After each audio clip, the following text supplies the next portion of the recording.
Fortunately, Amit Shah ji has brought in the Waqf Amendment Bill.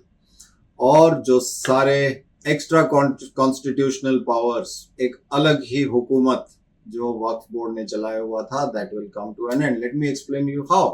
My relatives in Hyderabad, suddenly one fine day in Jubilee Hills, they got a notice from the Waqf board कि ये जमीन निजामी समय में निजाम में किसी न किसी charitable purpose के लिए ग्रांट हुआ था. ये सारे 200 एकड़ इन्होंने खरीदा 50 साल पहले and the claim is from 200 years back. Now who will verify that? But encumbrance आ गया, इनके प्रॉपर्टी कार्ड में एंट्री आ गई कि इस पे वक्फ का क्लेम है. एंड वक्फ was an extra constitutional body. उसके it could conduct surveys. वो टाइटल खुद ही डिसाइड करते थे, उनके पास खुद के जुडिशियल पावर्स थे, ट्रिब्यूनल वो खुद ही चलाते थे. Finally, it would take many years to free your property through a legal process. वो भी वक्फ ट्रिब्यूनल में it was almost impossible.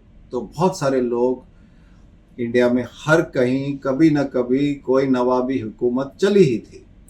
तो So from hundreds of years back, कोई ना कोई claim आके वक्फ board used to put an encumbrance on your property. Fortunately, Amit Shah ji ने अभी जो अमेंडमेंट बिल लाया है, अभी एक्स्ट्रा कॉन्स्टिट्यूशनल पावर वक्फ बोर्ड से हटकर इसके पास से सारे पावर रेवेन्यू डिपार्टमेंट पे जाएंगे. अभी कलेक्टर, डिप्टी कमिश्नर, इनके पास होगा सर्वे का पावर, टाइटल का पावर, म्यूटेशन का पावर और ट्रिब्यूनल का पावर. ट्रिब्यूनल में otherwise only Muslims were on board. Now a जज will be chairman and a joint secretary will be on the board.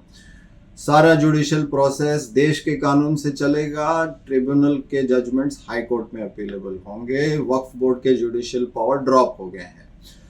So this was a wonderful thing.